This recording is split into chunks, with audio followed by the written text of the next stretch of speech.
Ever find yourself kneeling before like the altar of flat pack furniture, only to realize your Allen wrench has like gone AWOL? Happens to the best of us. Seriously, it's like the universe just loves to test our, DIY spirit. Right. But today, we're turning that frustration into like a toolbox triumph. We're Yeah. taking a deep dive into those moments when you're facing down an Allen screw and the right tool is nowhere to be found.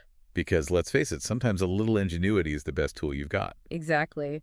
We've got the article, How Do You Remove Allen Screws Without Allen Keys Standing By, ready to be dissected for its wisdom. Oh, Get this, it all starts with understanding WHY that darn screw is shaped the way it is.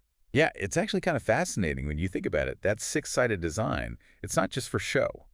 Right. It gives the Allen screw incredible grip and strength, Yep. especially under pressure. Yeah, the article mentions that's because the force gets distributed evenly across those 6 points, right? So it can handle way more tightening and loosening before it even thinks about stripping. Precisely.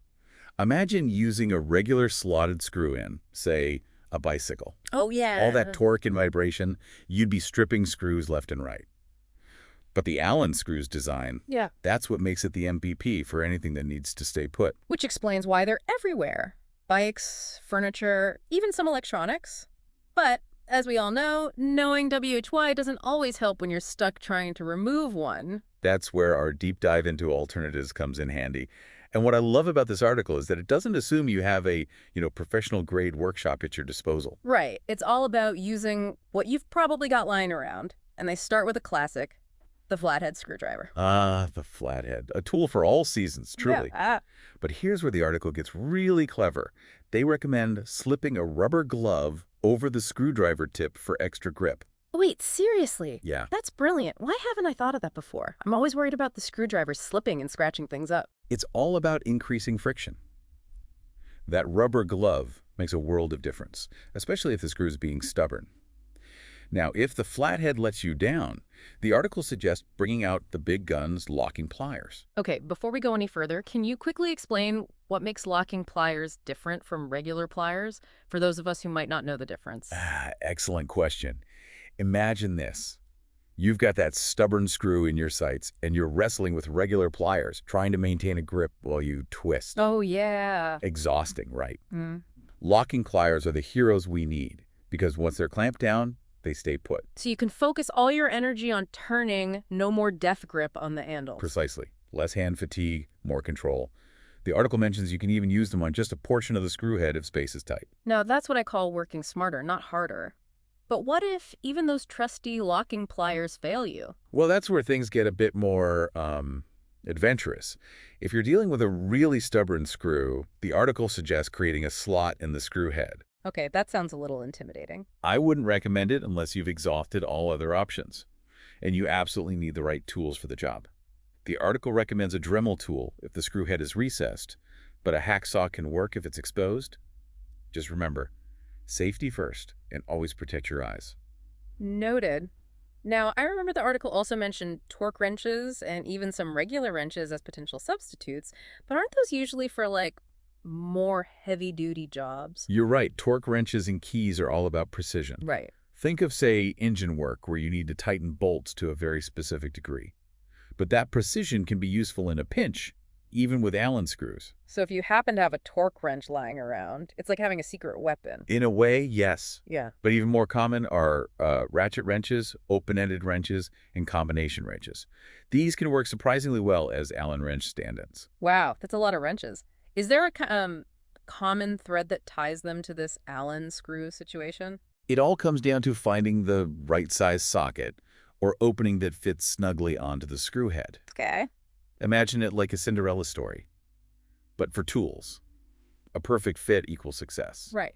A loose fit, well, let's just say things can get messy. Got it. No glass slippers for these screws. So we've got a whole arsenal of potential Allen wrench alternatives, which is awesome, but I'm sensing a however coming. You're right to be cautious. Yeah. Just because you can use a tool for a job it wasn't intended for doesn't mean you should throw caution to the wind. There are telltale signs you might be headed for disaster. Disaster. Okay, you've got my attention. What kind of red flags should we be watching out for? Well, the most obvious is stripping the screw head. Right. That's when you're putting so much force on the screw that you're basically grinding away the metal. Yeah. You might hear it happening too. A nasty grinding sound Oh. that sends shivers down your spine. Yeah, not a sound you want to hear in the middle of a project. Is there a way to tell if you're applying too much pressure before things get that bad? Honestly, it often comes down to like feel. Okay. If you're straining, Right. if the tool feels like it's going to slip or break, those are your cues to step back and reassess. Okay. Remember, it's always better to back off and try a different approach than to risk turning that screw into a mangled mess. Makes sense. No one wants a Frankenstein furniture situation on their hands. Exactly. And this goes back to what we were talking about earlier with the Allen screws design. Right.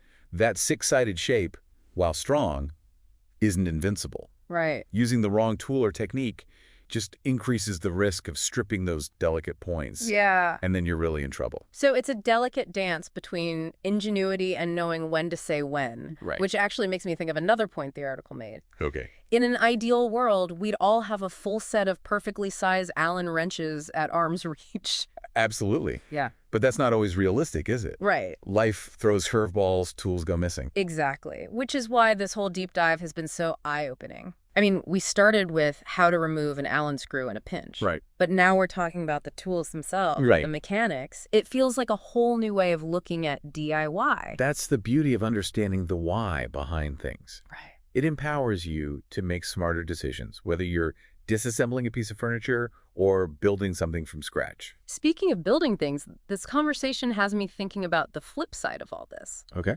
We've talked about removing Allen screws, but knowing how much force they can handle, how the different tools interact with them, wouldn't that knowledge also help you choose the right kind of fastener for your own projects? That's an excellent point. It's like the difference between knowing how to read a map and understanding the terrain. Okay. Knowing how to remove a screw is one thing, Right. but understanding why you might choose that type of screw in the first place, that's next level DIY thinking. Okay, so walk me through this. Let's say I'm building, I don't know, a bookshelf. What kind of thought process should I be going through when it comes to choosing the right screws? Well, let's think about it. A bookshelf needs to be sturdy, right? Right. It's going to be holding weight, potentially dealing with vibrations if it's in a high traffic area. Right. And remember how we talked about the Allen screw's ability to withstand higher torque? Yeah, because of that six-sided design, the force is distributed evenly. Exactly. So in the case of a bookshelf, using Allen screws would be a smart choice. Okay. They offer that extra level of security and resistance to loosening that you might not get with, say, a regular slotted screw. So even though it might seem like a minor detail, the type of screw you choose can actually make a big difference in the long run. Absolutely. And knowing how those screws interact with different tools, that's where your newfound knowledge really shines. It's like having X-ray vision into the mechanics of your project. I love that analogy. So instead of just grabbing whatever screws are within reach, it's about thinking about the specific demands of the project and choosing fasteners that are up to the task. Precisely. And that's what elevates a DIY enthusiast to a true maker. Ooh. It's about understanding the tools, the materials, and the forces at play. It's about building things that last. Okay, now I feel like I need to go back and reevaluate every DIY project I've ever attempted. Hey, we've all been there. But what's important is that you're starting to ask these questions, to think critically about the process. Right. And that, my friend, is how you become a master of your craft. So to sum it all up, we've learned that removing an Allen screw without an Allen key is totally doable, Absolutely. as long as you're smart about it. We've uncovered the hidden talents of everyday tools.